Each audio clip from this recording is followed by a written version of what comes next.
Ya, kelanjutan dari video yang pertama ya, kita sambil menikmati macetnya stasiun Cisauk. Bisnis yang pertama itu modalnya itu memang ide ya. Karena kalau udah punya ide itu kalian akhirnya bisa berjalan gitu. Tapi kok ide ini nggak ada modalnya gitu. Nah, sebenarnya kalau saya selalu berbisnis itu start from small aja. Start from small. Artinya dari ide yang kecil, kemudian modal yang kecil, tapi mimpinya besar gitu. Jadi misalnya kalian dulu ya saya tuh dari usaha cuman warung jus ya gitu, masa jualan minuman gitu. Karena apa kok jualan minuman gitu? Jualan minuman tuh kan modalnya kecil banget, guys. Es batu tuh tinggal bikin gitu kan. Kulkas kan udah ada di rumah kalian masing-masing, kulkas udah ada. Blender mama juga pasti punya gitu kan. Ya udah gitu. Yang penting dari modal uang 100.000 punyanya 100.000. Nah, 100.000 ini biar bagaimana caranya biar bisa jadi 1 juta gitu loh. 100.000 ini bagaimana caranya biar bisa jadi uh, beberapa juta gitu loh. Jadi maksud saya uh, dari kecil aja gitu. Setelah dari waktu itu saya buka warung di depan rumah ibu saya ya, modalnya 100.000 ya, 100.000 atau 150 tuh jualan pop ice ya, es batunya bikin sendiri. Terus habis itu blendernya pinjam punya mak saya dulu, mejanya pakai meja yang ada ya kan, tinggal modifikasi sedikit gitu. Udah jualan gitu. Dari situ punya duit sekitar 8 juta lebih ya. Dari situ saya punya duit 8 juta lebih, menghasilkan uang gitu, punya bisa nabung sampai 8 juta lebih. Terus saya buat daftar kuliah gitu kan. Intinya sih bisa banget bisnis tanpa modal, tapi dengan cara start from small gitu loh. Jadi kalian dari apa yang ada di rumah kalian, kalian manfaatkan aja gitu. Kira-kira punya penggorengan sama panci sama minyak goreng ya, mungkin dari jualan gorengan atau seperti apa, tapi jangan berpikir kalian akan selamanya segitu doang gitu, tapi tetap bermimpi besar. Saya dulu mikir bisnis tuh gimana caranya bisnis saya itu bisa beliin saya rumah, bisa beliin saya mobil, bisa ngeumrohin saya, ngumrohin keluarga saya. Pokoknya saya selalu berpikir dari bisnis tuh saya harus sukses gitu loh. Jadi walaupun saya dulu baru bisnis minuman atau jus buah atau segala macam, itu saya udah berpikir kapan saya bisa beli mobil gitu. Jadi karena sekarang selalu berpikir besar itu, bermimpi besar, jadi saya selalu meningkatkan kapasitas diri, terutama selalu berpikir gimana caranya supaya bisnis saya membesar gitu. Kadang salah satu masalah orang-orang UMKM yang masih baru merintis dan juga baru growth sedikit itu, mereka berpikirnya stuck gitu loh. Jadi kayak nggak bisa dimajuin lagi nih atau gimana gitu. Nah, itu yang salah sih. Kita harus tetap optimis. Kita harus selalu berpikir gimana ya kalau bisnis ini kita gedein gitu. Jadi intinya saya sih start from small. Kalau di Bimba saya dulu dari modal 15 juta. Jadi ya kecil atau gede itu terserah persepsi masing-masing ya. Jadi menurut saya itu bisnis itu berawal dari ide dulu. Jadi karena saya kemarin udah saya ceritain kan, karena tempat sewa yang saya sewa, rumah saya tuh terlalu gede, sewanya 20 juta. Sebenarnya 20 juta buat beberapa orang kan kecil banget ya, tapi buat saya tuh gede saat itu. Nah, ya udah gitu, kita buka Bimba. Waktu itu saya modal 15 juta, teman saya modal 15 juta. Jadilah duit 30 juta ini menjadi Bimba WO Rawabuntu. Yang sekarang muridnya saya bilang tadi udah 180 murid. Dimana udah menghasilkan omset sebulan itu sekitar 55 juta ya. Nah, itu kalau modal kita kecil, bisa kita punya ide, kita bisa kerjasamakan dengan orang lain. Bu, gue punya ide nih, gue pengen bikin Bimba ya kan, lu tahu kan gue backgroundnya adalah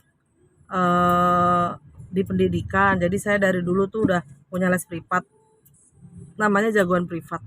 Dari tahun 2010 lah ya, tapi baru mulai muncul di 2012.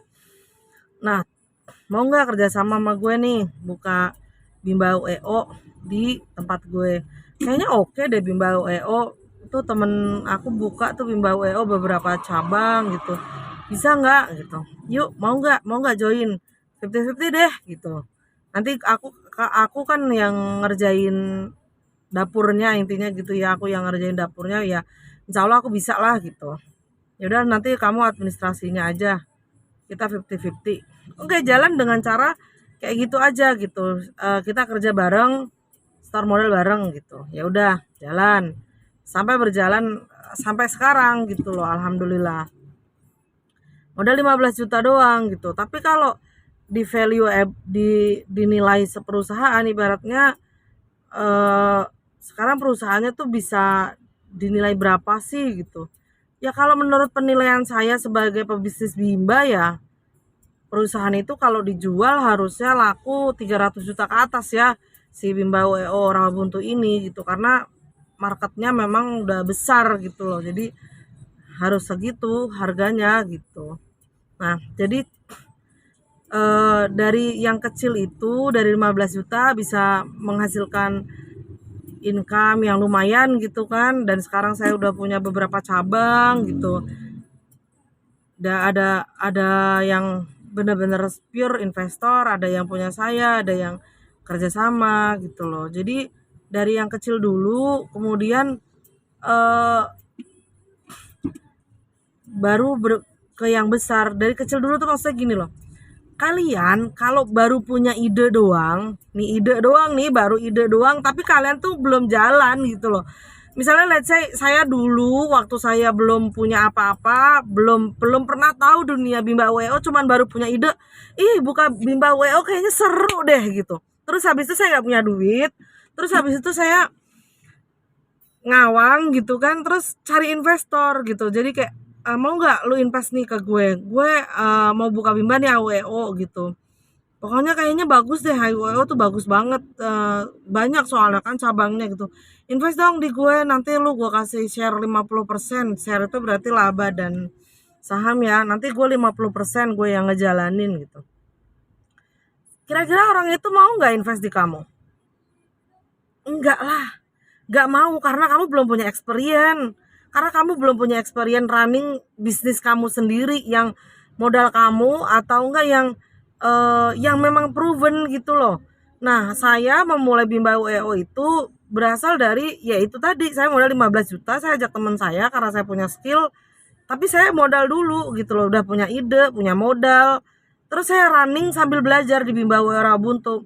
Dari cara nyari guru yang pertama kali, dari gimana sih menciptakan program yang lebih asik gitu di Bimba gitu, yang tetap nggak menyalahi peraturan pusat, tapi programnya tuh asik, bisa dijual.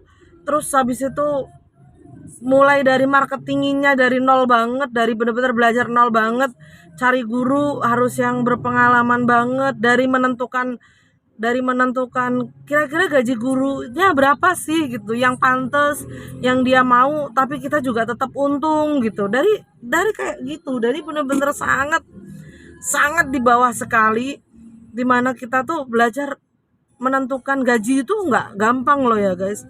Ya kan gampang ada UMR gitu, ya UMR kan belum tentu langsung tercapai oleh kita semua yang baru mulai ya kan. Jadi dari situ belajar dulu gitu loh. Jadi kalau kalian punya ide, coba ide itu kalian kemas dulu, kalian bikin dulu di diri kalian gitu loh, di bisnis yang kalian bilang itu ide kalian, yang kalian bilang itu bagus gitu, lu tanemin dulu gitu loh. Jadi jangan tiba-tiba punya bargaining power, baru punya ide, belum pernah membuktikan, kalian pengen ada orang invest. Nggak ada ceritanya orang mau invest dengan cara kayak gitu. Jadi kenapa saya bisa buka banyak cabang gitu ya, beberapa cabang.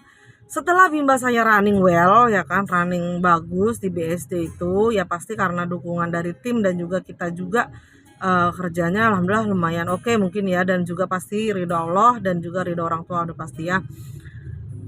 eh, dan pasti kerjasama yang baik antara kedua belah pihak, karena Allah itu tersenyum jika melihat ada dua insan yang bekerja sama dan saling amanah gitu. Tapi kalau misalnya kita udah saling nggak amanah dan juga saling dongkol, bisa jadi ya Allah akan meninggalkan kerjasama tersebut gitu.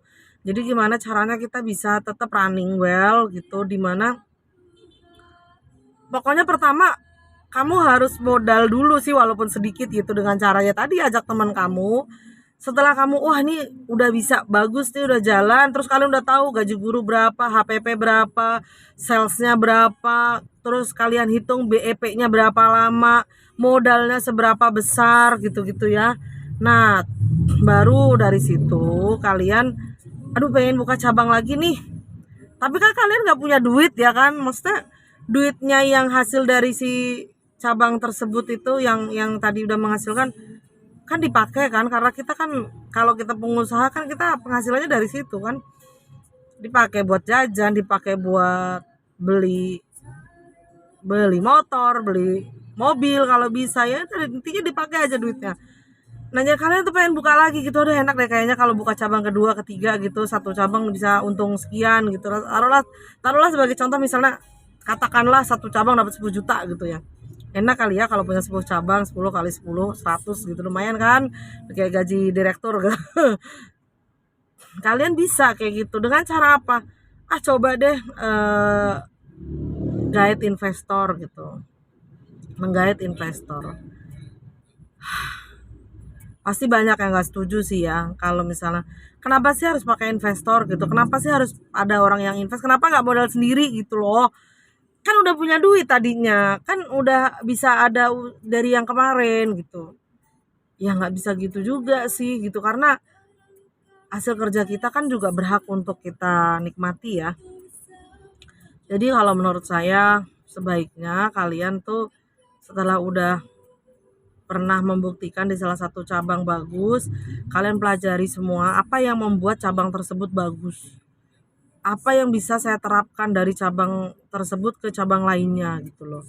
Apa sih yang bisa saya terapkan gitu. Pokoknya kalian pelajari semua dan kemudian kalian bikin namanya business plan. Ya sederhana aja, nggak usah yang business plan kayak waktu kita kuliah yang ribet banget. Intinya business plan adalah eh, perkiraan omset tiap bulan berapa ya kan, kalau misalnya baru awal-awal tuh berapa, terus habis itu di tahun kedua tuh perkiraan omsetnya berapa, bebannya berapa, perkiraan labanya berapa, net profitnya berapa, kemudian BEP-nya kira-kira berapa lama. Nah itu yang kalian bisa rangkum gitu. Kalian kalau mau menggait investor tuh salah satu kuncinya adalah menciptakan BEP di mana kurang dari 2,5 tahun, maksimal 2,5 tahun. Kalau BEP-nya 4 tahun baru BEP, nggak ada yang mau invest di kalian.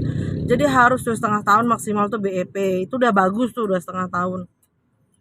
Terus dari setelah dia BEP tuh nanti dapat returnnya berapa gitu ya, returnnya berapa. Intinya sih kalian menawarkan gitu ke seseorang, ke investor, nih aku punya bisnis ya, gini caranya. Sebenarnya jadi maaf ya belibet-belibet kayak curhat gitu. Sebenarnya kalau bisnis kita udah jalan bagus, investor tuh nggak usah dicari guys. Mereka datang sendiri, beneran. Gua nggak pernah cari investor, mereka datang sendiri, dikirim aja. Karena yang punya uang nganggur di Indonesia itu banyak sebenarnya. Ibu-ibu yang nggak kerja, duit yang nganggur, duit suaminya itu banyak. Atau orang-orang yang lagi galau karena duit pensiunnya nggak ngapa-ngapain, itu juga banyak. Jadi setelah bisnis kalian itu jalan baik, tiba-tiba tuh ada yang nanya gitu sebenarnya, mau dong gue bikin Bimba, gimana caranya? Nah itu biasanya pertanyaan paling sering yang muncul di di saya tuh, gimana caranya bikin Bimba. Terus kalau kalian sebagai orang yang sudah lebih berpengalaman kan kayak banyak ya orang yang nanya, ya masa gue jawab semua dapur gue sih gitu kan. Dulu saya awal-awal gitu, saya jawabin semua dapur saya tuh. Tapi rugi loh kalau kita jawabin semua dapur kita tuh. Kenapa? Karena dia tuh bisa tahu tanpa belajar gitu loh. Tanpa harus kayak kita dulu cara marketingin awalnya kayak gimana. dia nggak usah belajar itu, udah ada step by stepnya gitu, udah kayak nggak mengaplikasikan kan enak banget ya. Sedangkan kita mikir sampai jungkir balik gitu kan, supaya bisa marketing awal seperti apa gitu ya. Akhirnya saya berpikir ya saya nggak mau jawab gitu. Ya Bu, kalau mau buka Bimba gampang aja sih, bisa. Kalau Ibu mau invest di saya bisa. Caranya gimana invest di saya ya? Ini Bu begini, nanti bla bla bla bla saya jelasin. Nanti kalau Ibu invest sekian, kira-kira BEP-nya taruhlah 2 tahun gitu ya. Nanti Ibu tiap bulan dapat perkiraan sekian nih Bu dari net profit bla bla bla gitu ya. Nanti Ibu nggak usah ngapa-ngapain biar saya ngerunning. Nah, nanti Ibu dapat laporan setiap bulannya. Laporannya bentuknya seperti ini gitu-gitu. Nah, saya sih emang waktu itu masih manual banget ya, karena saya masih ya saya emang pengalaman kerja di kantornya nggak lama lah ya, cuman 14 bulan di bank gitu, terus beberapa kali di cabang bimbel gitu ya, itu juga cuman sebulan-sebulan biasanya. Nah, kalian tuh jangan dijawab semuanya, ya udah kalau mau Ibu kerja sama aja sama saya sekian gitu. Nanti bisa dari situ kalian dapat ada orang yang invest. Oh, ternyata masuk akal nih penawarannya nih. Invest lah di situ. Kerjasamalah kalian gitu loh. Jadi kalau udah punya bisnis yang proven stabil, yang udah proven jalan, sebenarnya gampang-gampang aja kalau kalian mau cari investor gitu loh.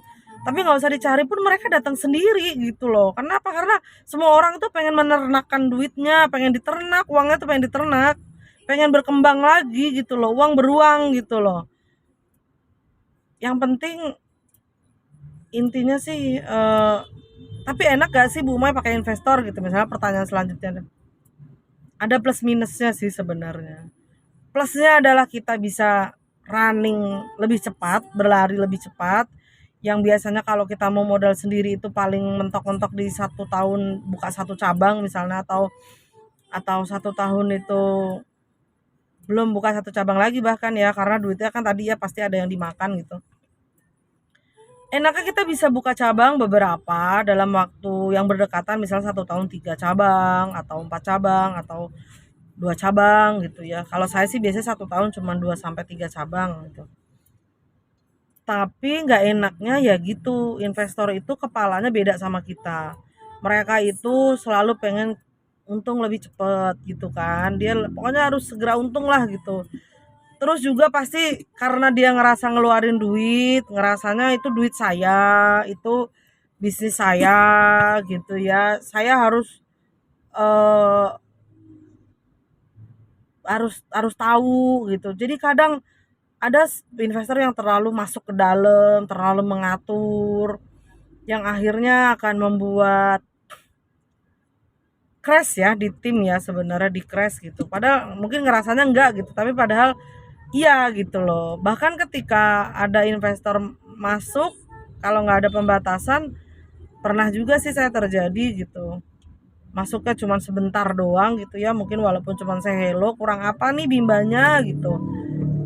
Dari celah itu ternyata bisa masuk banyak hal gitu. Ada yang dari tim ngadu yang bla bla bla bla, yang enggak, yang tidak terbukti ucapannya, terus akhirnya investornya tidak percaya sama kita, terus akhirnya cabut dana segala macam, kita harus ngembaliin uang dan lain-lain. Seperti itu sih ada masalahnya. Belum lagi kalau misalnya saya juga pernah punya investor ya, yang harusnya invest ya. Kalau disebut investor itu kan investor itu bukan manajemen, sebutannya udah jelas investor. Ibarat kata lu cuma nernakin duit doang di situ gitu loh. Tapi saya waktu itu udah masih bodoh banget, saya jalan sebelum surat perjanjian kerjasama ya, PKS perjanjian kerjasama ditandatangani. Jadi udah jalan 3 bulan, saya baru ngepush untuk ditandatanganin. Padahal salah tuh sebenarnya, harusnya tanda tangan dulu ya baru jalan gitu loh. Akhirnya crash ya kan. Ya saya nggak dapet apa-apa gitu, karena dia juga bisnisnya masih tetap berjalan bagus, rame sekarang. Padahal kerja di awalan tuh capek ya kan, jadi curhat kan gue. Tapi ya biarlah jadi ladang amal saya lah gitu. Ya udah gitu, intinya ada plus minusnya lah investor, ada yang maka dari itu di perjanjian kerjasamanya itu harus benar-benar clear batasan investor tuh sampai mana, dan pesan saya jangan pernah jalan sebelum surat perjanjian itu emang ditanda tangan, karena kalau belum ditanda tangan terus kalian udah jalan, nah itu rugi, kalian rugi gitu, rugi nggak bisa win-win solution. Terus kalau misalnya kalian juga udah jalan duitnya belum cair, nah itu repot juga, saya juga lama gitu loh. Sedangkan kita nih kalau bisnis di lapangan tuh ya sewa, kalau udah kita DP harus segera dilunasi gitu loh guys. Kalau apa-apa biaya itu harus segera dilunasin gitu. Jadi kalau misalnya pas perjanjian kerja sama ternyata duitnya masih ditunda-tunda, udah tanda tangan tapi udah ditunda-tunda, ujung-ujungnya kalian akan bingung mendanai si cabang ini dari mana gitu loh. Jadi nggak usah lah kalian, pokoknya jangan kerja sebelum tanda tangan perjanjian kerjasama. Terus yang kedua, pastikan perjanjian kerjasamanya emang sudah disepakati butir demi butir ya gitu. Ketiga, usahakan selalu ada win-win solution setiap ada permasalahan, karena balik lagi ya, kalau kita menzalimi orang lain bisa jadi kita juga akan dizalimi orang lain juga suatu saat gitu loh. Jadi selalu ciptakan win-win solution. Win-win solution dalam arti yang dia untung, gue juga untung gitu loh. Tapi untungnya nggak usah yang kayak harus wow gede banget gitu loh, gede banget. Nggak harus yang gede banget satu pihak gitu loh. Semuanya kerja, apalagi orang yang mengelola itu kerjanya lebih capek guys. Ide itu lebih mahal dan lebih capek, menemukan lokasi juga capek. Jadi wajar kalau si pengelola itu selalu harus dapat lebih banyak ketika duit lu udah balik modal, tuh wajar gitu loh. Jadi udah gitu, yang penting kalau investor tuh pikirannya yang penting ternak duit.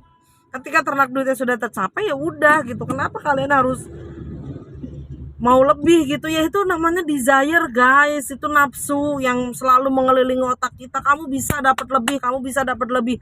Ketika kita di atas itu selalu bilang, "Aduh, kamu kayaknya bisa dapat lebih dengan cara begini." Kamu itu yang harus kita kendalikan guys. Ketika kita bekerja sama dengan orang lain atau investor atau apalah, ya itu nafsu itu besar banget dan harus dikendalikan. Desire, you have to manage your desire gitu. Jadi kalau pakai investor bisa running lebih cepat, kayak sekarang nih, Bu Mai kan punya cabang 6 gitu kan, alhamdulillah.